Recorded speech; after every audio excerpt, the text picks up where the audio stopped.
Well, good morning. We're here together, myself and GAYLE, and again, Denise, Carron from Be Your Own True Love, and I'm here with GAYLE. And today we're going to be talking about resilient hearts and the untold love stories later in life. And I had a really wonderful connecting conversation with GAYLE probably, 2 months ago or so, something like that. Yep. And we met in a coffee shop, and she was my very first interview for this series. And, you know, one of the things, it's taken me 2 months to get back with you with all of this. But really, GAYLE was very instrumental in moving the bar for me in a couple of areas. And one is, after, my divorce and in my healing, I'd become jaded with, about love. And having this conversation with GAYLE and seeing the sparkle in her eye and hearing her story and just spending those 2 hours, there was like a heart opening that happened for me to hear and see the story unfold of how God has woven a love story and a healing story throughout GAYLE's life. And for me, it just really... it was profound. It really was. And I remember like leaving from you, and I just was like, wow, like maybe I can have that. Maybe I can have that true love. And, then the more I had a couple other more interviews with different women, and that same thing happened again. Like I had another interview with Shannon, and that same thing happened. And so, for me, it kind of planted a little seed that maybe other women need to hear these stories. And so GAYLE is just very gracious to open up her lovely home, this craft room, this craft mecca here. And we can have this lovely time and go ahead and do this in video so other women can hear the story and hear the path of healing. And so, yeah, thank you for having me today. I'm so excited to be here to put this out, to other women. Yeah. Well, you're welcome, and I'm excited to get to do it. I appreciate your allowing this to happen. Yeah, absolutely. So, GAYLE, where did you grow up?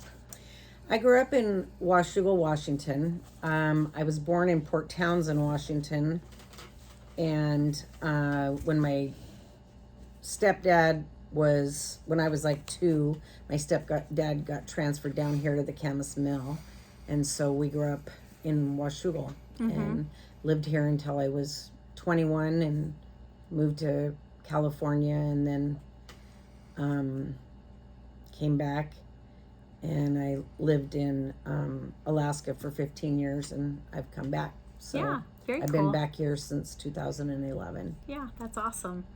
And what do you like living about in Washougal, like living here?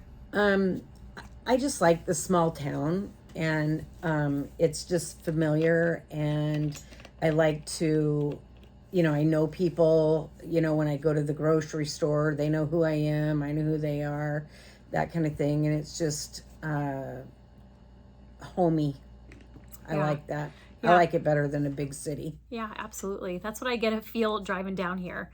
Yeah, even though I did get lost on the way here today. So I ended up in part of Camas and ended up making my way back here, but I found you, so that's good. Do you have a profession that you embarked upon in life? Well, I've been, I started out when I was 18. My first job was as a caregiver, but I've also done the books and retail. I've done bookkeeping and retail business and waitressing and that kind of stuff. But right now I am living with my 100-and-a-half-year-old dad, and he is I'm his caregiver. Yeah. So that's what I'm doing now, and I just take care of him, and I've taken care of a lot of people. Yeah. So. Well, I got a chance to meet her dad real quick, and I love centenarians. I love the story of how they get to 100, and I think that is a very noble and a great experience to walk alongside someone later in life. That's wonderful. Thank you. And do you have any pets? I don't have any pets, but I do have books. Okay. She's got lots of books. I love books. and lots of craft supplies. We're going to have another crafting date coming up Yeah. here. So she definitely has books, and she has lots of crafts, and she's very creative. Yes. So as you can see behind, look at all her pretty ribbons and her little work area back here. It's almost like I can see GAYLE doing lots of cool things here. So how fun. I try. And of course, you have hobbies. So share a little bit about your hobbies. So a lot of what I do is I craft, and I do all kinds of different crafts. There's just anything that I haven't done, I know that I can do it. I just have to put my mind to it to figure it out. So I've done photography before. I make wooden signs. I love to travel. I don't know. I love to read. Mm-hmm. And that kind of stuff. So I love really to be creative. That's what I enjoy doing. Yeah, that's awesome. Most. Yeah. Well, and today we're talking about true love. So do you believe in true love, GAYLE? Yes, I do. Yeah. And what does true love mean to you? Well, I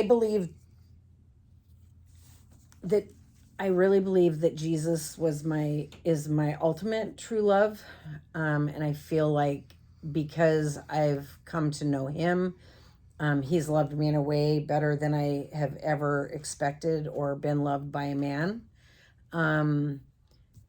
But I just feel like true love is just feeling safe Mm-hmm. and real, and being able to be whoever I am and not be condemned or judged for it. Yeah. So, just having somebody just accept me the way I am and not trying to change me. That's beautiful. I love that. And what 5 words would you use to describe true love? I always stump. This one's always a stumper. Oh, gosh. Let me look at my notes really quick. Yeah. Perfect. What 5 words? Okay, so being able to be real, loving unconditionally, complete acceptance, honesty, and trust. Mm-hmm. Yeah, those are good words.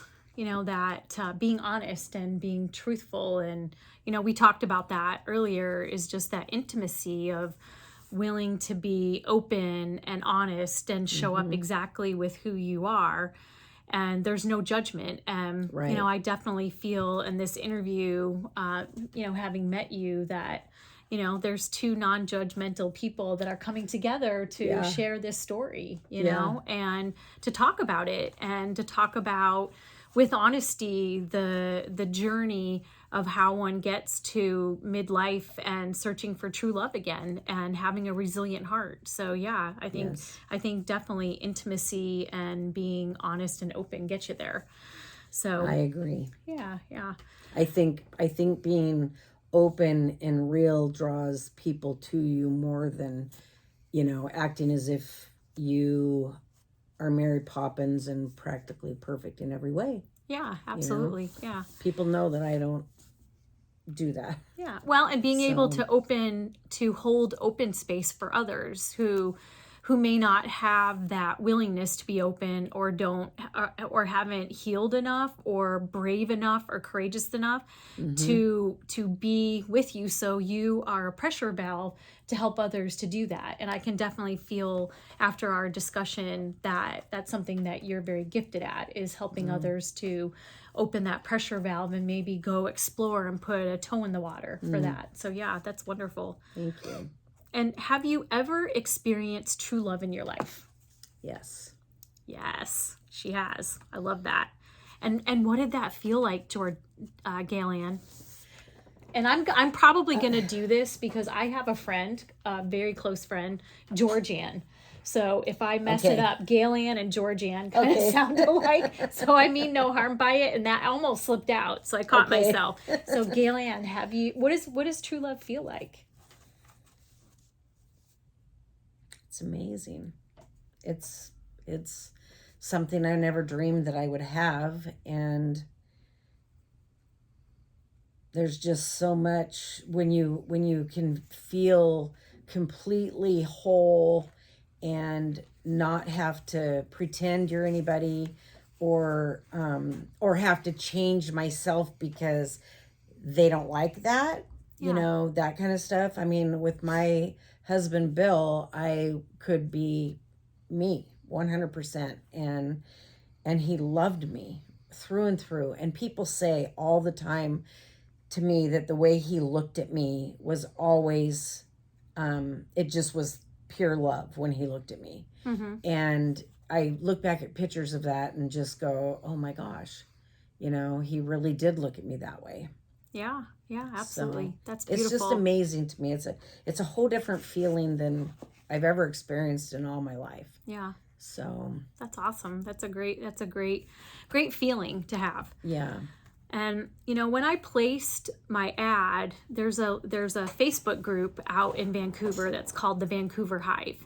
And it's just a group of women who get together, for coffee or walks or whatever. And I posted an ad in there asking if anybody wanted to share their love story, true love story. Gayle and I got in touch with that, and she's like, I have a story. I have a really good story.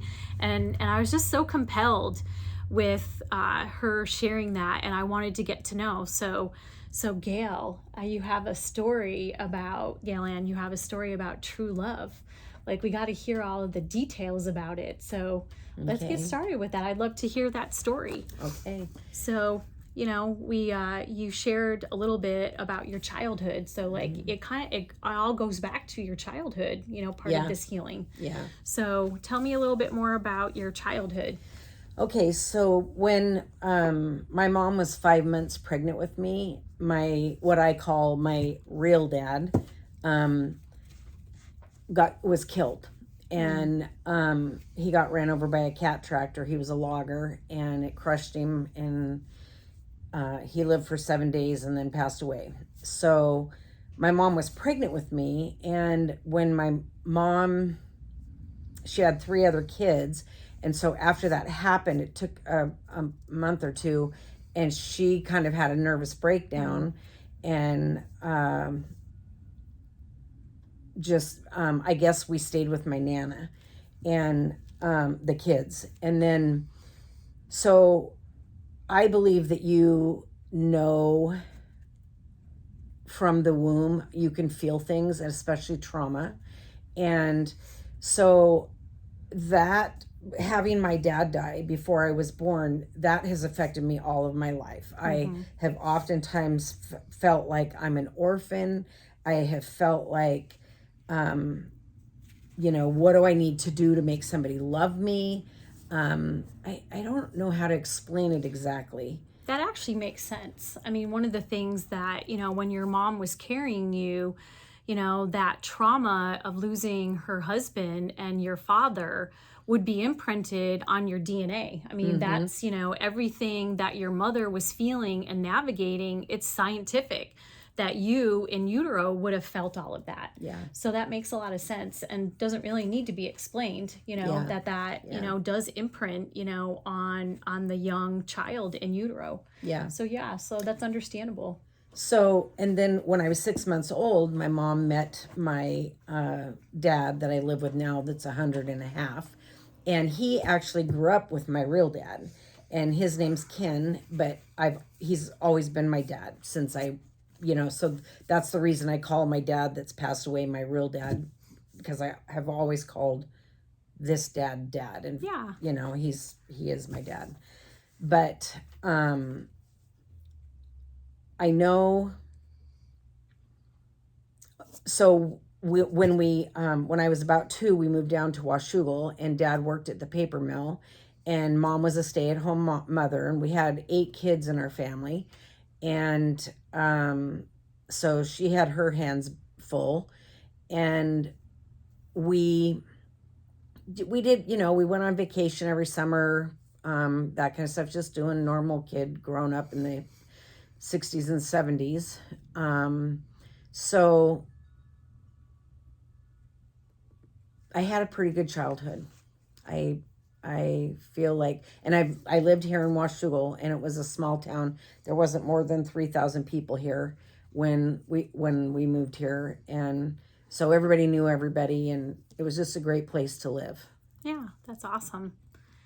And then how many times were you married? Well, I have been married 4 times.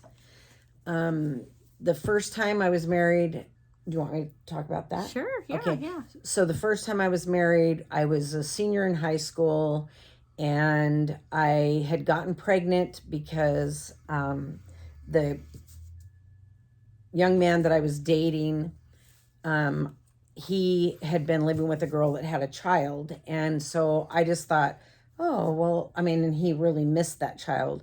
And I thought, well, maybe if I have a baby, then, he'll love me like he loved her. Mm-hmm. And so that was my 17-year-old thinking.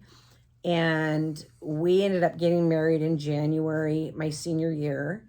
And I remember clearly thinking that, why was I doing this? And nobody offered me a way out of it. And so it was like, okay, you're getting married. This is the way it's going to be. And not even your parents. No. So like we told my mom on the 22nd of December, and I was married by January 6th. Oh, wow. So Fast. Yeah. Fast moving. Yeah. So anyway, we were married for a year, but we only lived together for 9 months. And that was kind of an abusive, well, not kind of, it was an abusive physically relationship. And I had my daughter, we got married in January. I had my daughter in June, and then I left in September. And then on our first anniversary, in January, we actually went out to dinner with his mom and dad, but it just, we knew it wasn't going to work out. Mm-hmm. So then I met my second husband, and he moved up here from California to work at the Pendleton Woolen Mills, and he was working there, and a girlfriend of mine invited me to meet him. And so we started seeing each other right away, and we actually moved down to California, and he was an Indian, so he was able to get schooling for free through the tribe and that kind of thing. And so we moved down to Sacramento, and he went to school down there. And then we were together we got married after we'd been together for about a year and a half. And then we eloped and went to Reno and got married. And then about a year later, we split up. Now, he would be the one that I would say was my true love. All my life, that's what I said, was he was the love of my life. And the only reason we couldn't stay together is because we were both drinking and drugging so heavy that it was vital, and it just was not a good situation. Yeah. And so I didn't, but we didn't get divorced for like 4 years. In the meantime, because we both still had feelings for each other, and we were, I think we always hoped that maybe we would get back together someday. Yeah. So, at that point, I moved back to Washougal, and I ended up going into drug and alcohol treatment. Wow. And I went from Washougal to Spokane to treatment, and I was in treatment for 4 months. And that was in 1981. And then good for you. Good for you for deciding to choose yourself for that. Yeah. It was the best thing I did one of the best things I've done with my life. And hard. I bet very hard. It was hard. Yeah. And so I moved to Seattle after I got out of treatment, and I was living with this couple that were Christians, and I had become a Christian. I had accepted the Lord when I lived in Spokane. And so I moved in with this couple in Seattle that just took boarders in when they didn't have someplace to stay. And I just was like a sponge, and I just soaked up all of their love. They just had this, love of Jesus in them and in their home. And I just soaked it up like a sponge. How awesome. And it was a really good, healthy, growing thing for me to do. Well, so she said to me, I was trying to date somebody, and she said, well, you can't date anybody. You're still married, because I was still married to my second husband. And I said, no, I'm not. I haven't even seen him for 4 years. And she goes, that doesn't matter. In God's eyes, you're still married. So I called him and I asked him if he wanted to meet me and we could decide whether or not we wanted to get back together. And he had just met the woman that he's married to now. Aww. And he said to me, if you would have asked me 2 months ago, I would have met you. But because I've met this woman, I don't want to mess it up. And so what if I came up and met you and then we decided it's not going to work out? And then how am I supposed to explain that to her? Yeah. So he ended up filing for divorce, and we did a divorce. So then so that was in 1984. And in 1987, I met my third husband. And we started dating, and we were married 5 months later. And we ended up having 3 children. So I had one child from my first marriage. She was 12 at the time that met I met my third husband. And so we got married, and we were married for 24 years.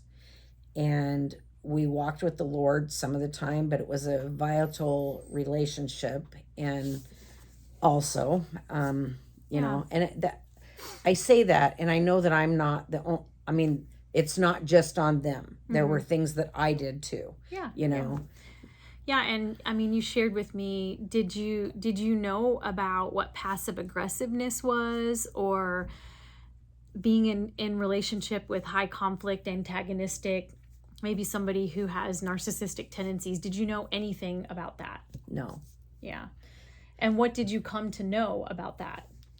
Well, we had been in counseling pretty much our entire marriage. So 24 years you were in marriage counseling. Well, off and on, you know. And you totally make me feel so much better about my experience with couples therapy. Like, I only did 3.5 years, but if you were on and off for 24 years, like, oh my God. Yeah. Like you guys were definitely trying. Yes.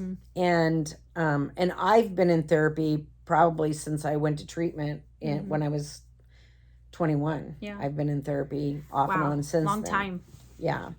And so when we had been married about 20 years, we were both in counseling with our pastor, and I was seeing another lady on the side. And so you were seeing multiple therapists. You were doing your own individual therapy, and you were also doing couples therapy, and you were also seeing the pastor. Well, no, we were doing marriage counseling with the pastor. Oh, okay. And then, understandable. and then I was seeing a lady from the church other than that. And so she suggested to me one day, have you ever looked up passive aggressive? And I said no. And she goes, well, do you know what that means? And I said no. And she goes, I want you to go home. I want you to do a study on that and look it up and find out what you think, and we'll talk about it later. Yeah. So I went home and I looked up passive aggressive information, and it was like I was reading my life story. And I had no idea that there was even such a thing as that. And yeah, and I think when people think about passive aggressiveness, they think of just like those really big actions, and they really don't think about passive aggressiveness really is very nuanced. You know, where there's a lot of, agreeing to do something and then not doing it, or agreeing to do something and then doing it inefficiently, or agreeing to do something and then not even doing it. And, there's a lot to it. Or doing it with a bad attitude or in a bad mood, so that it's not fun anyway, because you didn't want to do it in the first place. So so I learned. So what ended up happening the night started reading about it is I took paragraphs out of what the articles were saying about passive aggressive, and I copied and pasted them onto a Word document, and then I wrote out what happened in my life in the same type of situation. Yeah. And I wrote like 15 pages of different scenarios in my life that had gone down, and I was so shocked that there was a name for what had been happening in our marriage all along. Yeah, there's not a lens for it, but you got the code. You got Right. the code with that definition. Right. Yeah. So I continued to be in therapy with my counselor, but we ended up quitting therapy at the church. I mean, with the pastor. And the pastor, pretty much everybody that we ever did marriage counseling with, eventually would say to me that you can't lead a horse to water and think he's going to drink, because my third husband had no idea to open up about his feelings. And and I think that's what the passive aggressiveness came out of. Yeah. So anyway, and and since self-centered and just all about them, Right, exactly. in that type of marriage, there's no room for you, right, with that, and it's just all about them. Yeah. And then them getting their needs met. Yeah. That's difficult. Yeah. And since then, I've also learned about being a narcissist, and I believe that that's absolutely part of the description also. Yeah, and I think, both in my marriage and when I talk to other women, they don't have a lens for toxic relationships. And, when they finally, like you did with passive aggressiveness, they go and see, and I went and saw, well, this is what a toxic relationship was. It's very eye-opening, to understand kind of what you lived through, and now you have some terminology to be able to heal and move forward with. Right. And, just like, what you were saying, it does take two in a marriage. It isn't always about the other person. Typically the woman, or, in a relationship with a female who's like that, a man, that there is codependency, there's people pleasing and earning love and pretzeling around people. So, there are some attributes that just work in a very detrimental way in marriage, but it is all around that one personality. So, which makes it difficult, and they don't typically change those personalities. So, but yeah, so you had this definition for what you've lived in your third marriage, and you did that paperwork. And I think there's a story that you shared with me about 7 times if God was enough. So here's the thing about our marriage lasting 24 years. I was what I like to call a good Christian woman. So I was supposed to submit. I was supposed to just allow, have the Lord would stand and do it for me. And quite frankly, I mean, I prayed and prayed. I was always praying, and I think that the Lord helped me very much through that whole situation. But when, so there were 6 times in my life through that marriage that the Lord said to me, "Gayle Ann, am I enough?" If he never changes, if he never does anything to show you that he's changed in any way, shape, or form, am I enough? Will you lean on me? Will you trust in me? Will you allow me to be what you need? And so 6 times I said yes. But I never said it without really contemplating what yes meant. I never took it lightly. Whenever he would, I mean, it was just like, it'd be a couple years and that would come up again. Yeah. And so literally I just never took it with a grain of salt. When I said, yes, you are enough, I meant it and I lived it. So, being a good Christian woman, I just wanted to fix my marriage, I mean, Yeah.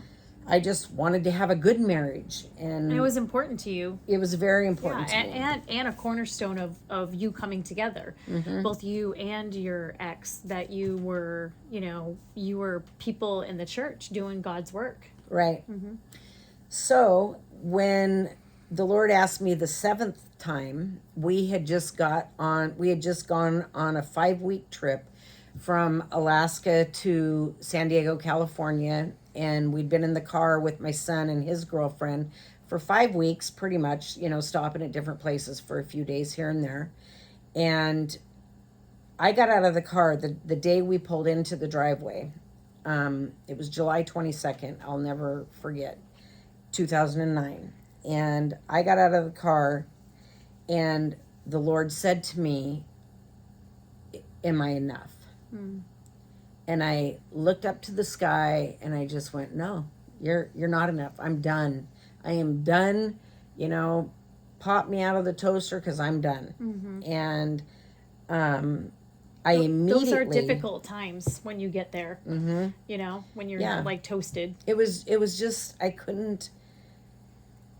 The whole trip, it was just, one thing after another, the whole trip. And when you're with somebody that's passive aggressive or narcissistic, everything is always your fault, Yeah. And they may say they're sorry, but they don't mean that they're sorry. And because they don't really believe anything they've done is their fault. Yeah. And my third husband used to tell me that he was truly was a perfect person. And that kind of alarmed me the first time he told me that. I was like, okay, well, are you Jesus? Yeah. Anyway, so I got out of the car that night and decided that God wasn't enough for me, and I was going to do it myself. And I immediately went into pornography. I immediately started looking for other ways to get love and attention, and I became, I was doing it secretly. Like, my husband at the time did not know that I was doing it. He worked out of town 1 week, and then he'd be home for a week, and then he'd work out of town 2 weeks and be home for 2 weeks, and that kind of stuff. And so it was a rotating shift. So there was oftentimes weeks when I was at home with just my son at home, and he was doing his thing at where he worked, and I was doing my thing at home. So pornography became your coping mechanism for what was going on in your marriage. You Yes. turned to that. And, in some of the statistics, 1 out of every 3 people who are addicted to pornography are women, and, I just really, want to say, to be vulnerable to share all this is just really heartwarming, because I think that when you're in a loveless, broken type of a marriage, that there's always coping mechanisms, emotional eating, there can be sex addiction, there's alcohol, drugs, gambling, shopping, whatever that is. I mean, those 2 things kind of go hand in hand. And, for you, it's kind of like, oh, what am I going to put my money in for the slot machine? And yours came up, oh, I'm going to do pornography. Yeah. And, you got heavily and deep into pornography. So, yeah. Well, and I also got into, I gained weight like crazy, and I also did a lot of shopping that would make it so that we would be living, paycheck to paycheck, because I was spending all the money on just shopping, So, and that was really a way to get through stuff. So you're trying to nourish yourself through connections with other men, or online, or, with stuff, just things, Right. Yeah.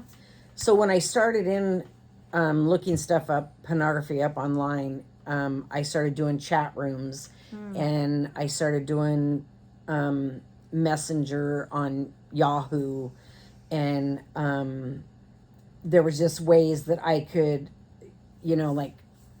I got pretty deep. I got really deep into the porn, and ended up, there was somebody that wanted to meet me that lived in Alaska also, and one week when my husband was out of town. It was in December, and I went and stayed with him at a hotel. And I remember thinking for the first time in so many years that I felt like I was sexy, that I was wanted, that I knew that this guy really was just a talker, but it was just so intense. And I remember before I decided to have to sleep with him, when my third husband and I had first gotten together, and he had said to me, I want to be your boyfriend. I want you to live with me. I want all of this stuff to happen. But if I ever catch you with another man, we're done. Now, at 7 years of marriage, my ex had an affair with a woman he worked with. Okay. So, so that's should I talk about that right now? Sure. So, well, you want me to talk? That's good. That's good. We're going so there. We'll go in. Yeah. So at 7 years, when he had an affair with the woman that he worked with, and then I found out about it for about 6 months into it. I found out about it, and he confessed it, and I did my best to forgive him. And I don't think I really knew what forgiveness was at the time, but I tried not to hate him. And I decided that I wanted to stay because, I had biblical reason to leave him, but I had 3 little kids under the age of 5, and I didn't want them to grow up without their dad. And I didn't want to have to do it by myself. And I loved him. I truly loved him. And we would get up in the morning. So after I found out about it, he was still working with her, and he did break it off with her. And I knew for a fact that he had done that. But we would get up every morning, and we would do communion together, and we would pray together before he would go to work. And I know that it was really hard for him to go to work and not stay involved with her. So he worked, that was in March, and he worked until June. And then we bought a 35-foot travel trailer, and we moved our 3 kids and ourselves into that. And we traveled around the state of Washington building houses for people that we knew. Nice. And so that was when, I think, like, in your story, like, kind of that was the subversive stuff that was happening behind your marriage that kind of fed some of the pornography addiction with finding, physical intimacy with somebody outside the marriage and feeling sexy again and feeling loved and taken care of. And you had just been betrayed, in that marriage, and it just was in the background the whole time. Right. So about, I don't know, 7 to 10 years after that happened, we were living in Alaska, and I was in women's ministry, and we were doing a Bethmore Bible study called Breaking Free, which is one of my all-time favorite Mine too. Bible studies.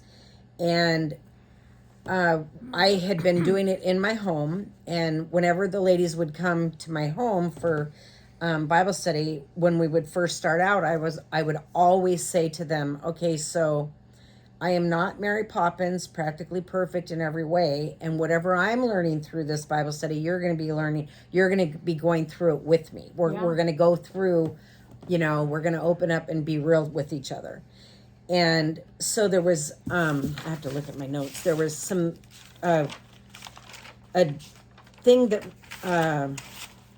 Beth Moore would say in that Bible study about you can, let me see. God is who he says he is. I am who God says I am. God can do all God can do all things. I can do all things through Christ. And there's one more. I had it written down and I don't know where it went. You have a good memory. I can't remember those things. But Beth Moore is that's Breaking Free is an amazing Bible study. Absolutely. And that's what started my healing as well. So I got to go see Beth more, and I had after I taught the Bible study 2 times in my home, I wrote her a 17-page letter, and I mailed it to her, and I did get like a letter from one of her assistants that said, Beth got your letter and that kind of stuff, and we're praying for you. But what I had written to her was how I had got over the affair, and how the Lord had showed me what true forgiveness was. And that happened by my husband had gone to Texas for some training from where he works at, and he was gone, and he was with women and men, and they all went out dancing, and I was absolutely furious that he had done that, because I was so jealous and so insecure. And so he came home, and literally I picked him up at the airport to take him home, and I yelled at him the entire way home. I was not kind about it at all. And so the next day we got up and went to church. We came home, and I started yelling again. And I mean, I was just crushed. And I didn't know what had really happened. I didn't know. I mean, he, had talked about this woman that he worked with several times and that kind of thing. And she was there. So,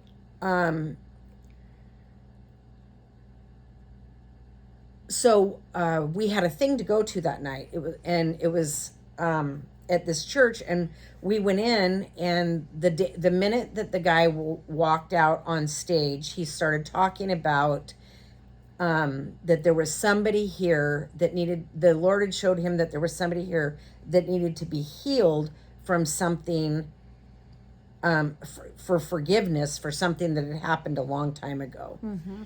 And now remember, I had just gone through this Beth Moore Bible study, and that was fresh in my mind. And so I poked my husband and I said, come on, that's for us. And after we had fought for the last 24 hours. And so we went up front, and several people went up front, and the man prayed for us, or prayed over us.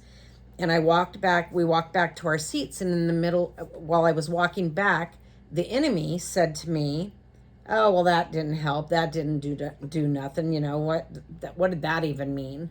And I thought to myself, no, I'm not going to believe that. I'm going to believe that God is who he says he is. God can do what he says he can do.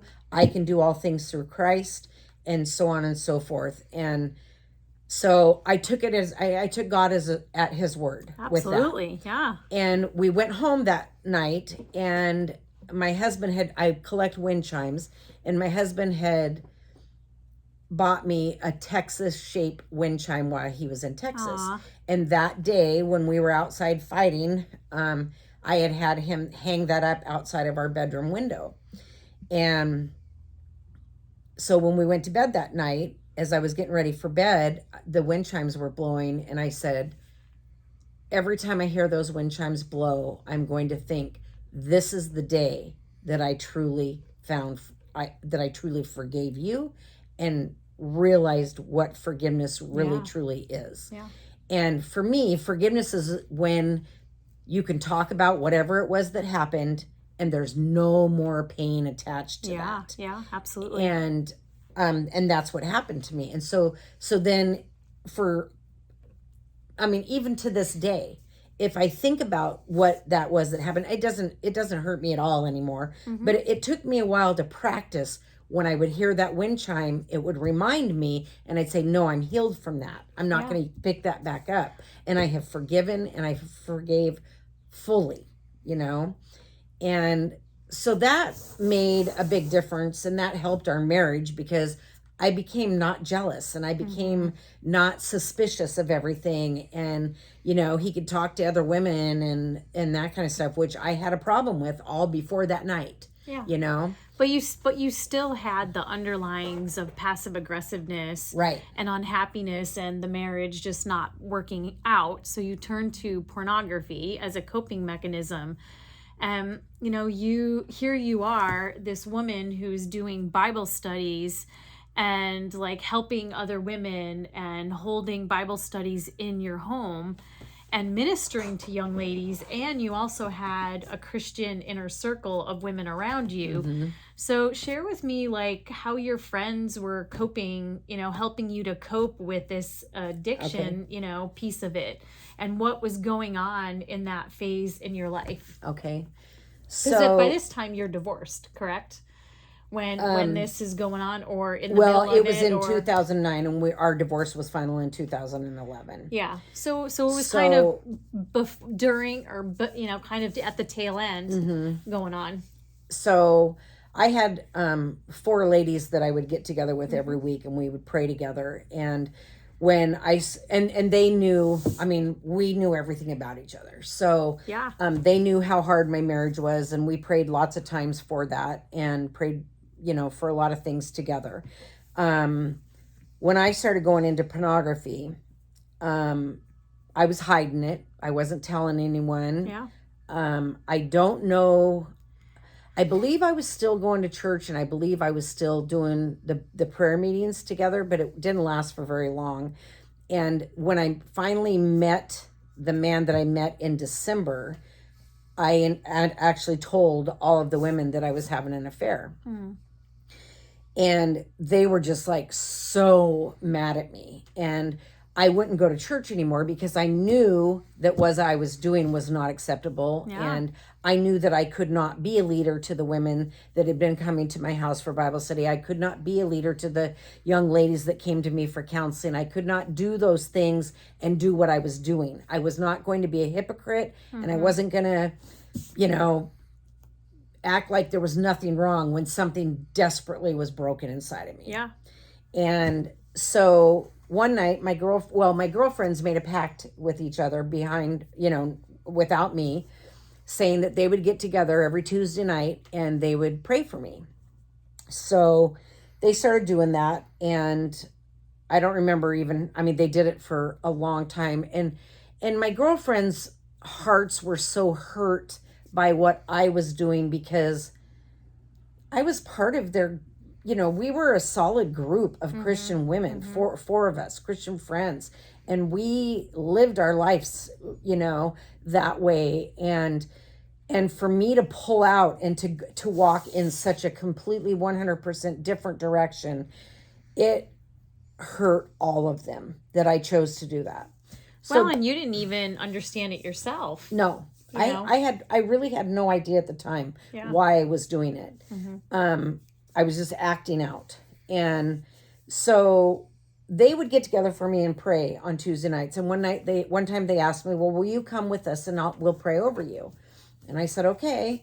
And so I went with them, and we were sitting out in the car drinking our coffees. And one of them, I had gotten a tattoo when I have 2 kids that are Marines, and they were home on leave and they wanted to get tattoos. So I went and got a tattoo, and I have a crown because everybody in Alaska knows me as the Queen. And then I have a daughter of the King around the crown. And which is the significance of you being daughter of the most heavenly King. Yes. Yes. Yeah. Being the King is God, daughter of the King. Yeah. And so it's beautiful. They knew, and I was going to have Semper Fidelis put on it, but which means always faithful. I wasn't faithful, but it was a Marine saying, and so I wanted to honor my kids. But then the night before I went to get the tattoo, I was just flat on my face before the Lord, just having it out with him, and he told me he wanted me to put a daughter of the King. So that's what I did. So we get together to do this praying over me, and at this point I'm seeing the guy that I was seeing on a regular basis. I'm dating other people too, not just him, because he was dating other people too. Yeah. And so, and I was just really off on the deep end from what I had been doing. And so one of my girlfriends said to me in the car, she says, I can't believe that you got that tattoo. She goes, why would you have tattooed on your body that you're a daughter of the King? Oh, wow. And I looked at her and I said to her, I am either a daughter of the king who is struggling with sin, or I've never been a daughter of the king. So you decide which one I am, because you know me, Yeah. you know, Yeah. and we'd had many spiritual things happen with, you know, so she knew. I mean, I knew I was a daughter of the king. I just didn't know how I was supposed to stop what I was doing. I didn't like it. Yeah. And I felt like I was so completely broken, that there was something so majorly broken in my heart that I couldn't stop. I just didn't know how to stop. Yeah. So my other girlfriend said to me, well, why can't you just stop? Why can't you, I pray for you all the time. Why can't you just stop? And I said, I don't know why I can't stop. I try to stop, and then I go right back into it again. When something happens, it's like, that's where I run. Mm-hmm.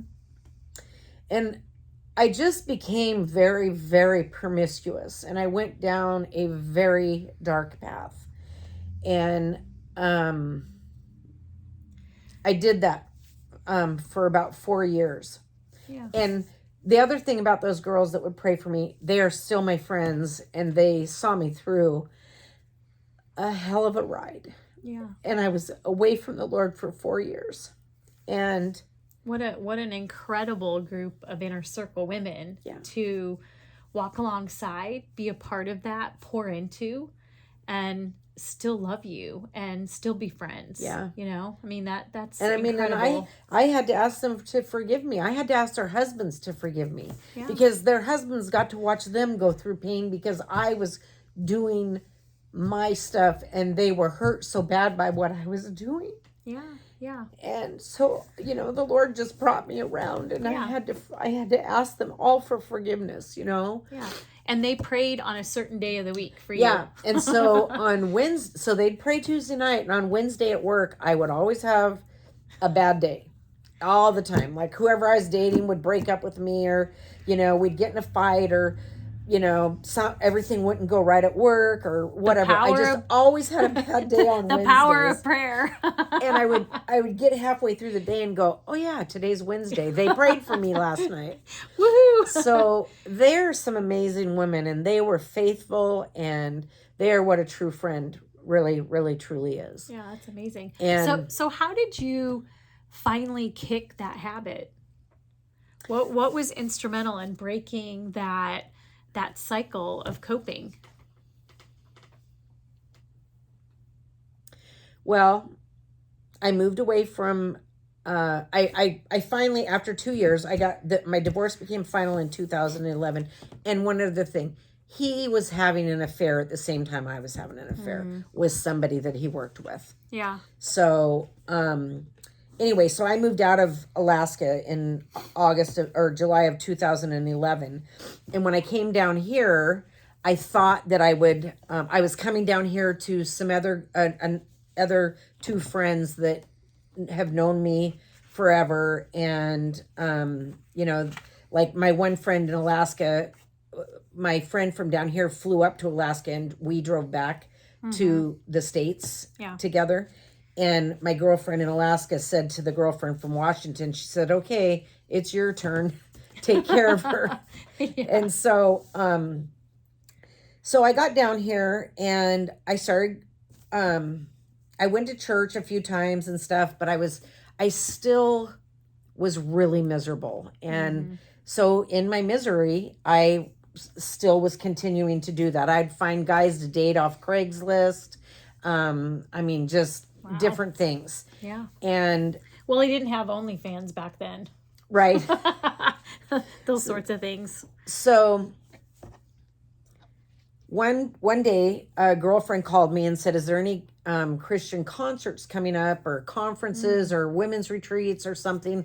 If there is, I'll come down from Alaska and we can go to them together. And so I looked it up, and Kim Walker Smith was coming to Vancouver. So I went ahead and bought a couple of tickets, and the friend from Alaska ended up not being able to come, but my girlfriend that was here already, her and I went to the Kim Walker Smith concert, and the song that had my life song is the song that she sings, how he loves us. That is my theme. That's my song that resonates with me every time I hear it. And she's just a beautiful singer. Yes. I mean, she's my favorite as well. Kim Walker-Smith, a Jesus Culture, and she does her own thing. She has her own albums out now. Yeah. And what a lovely, touching, just really is beautiful. Right. Yeah. Well, so we go to this concert, and I was at that same concert. Were you? Yeah, Oh, yeah. She came to that small place in Gresham, that church or whatever that was there. It was a beautiful place for a concert. It was awesome. Yeah. So I walked into that concert, and I knew that she probably wasn't going to sing "Oh How He Loves Me" because she was promoting a new album. Yeah. So she started singing. I stood up and I lifted my hands up, and I was that way for the entire concert, and I just had tears streaming down my face the entire concert. And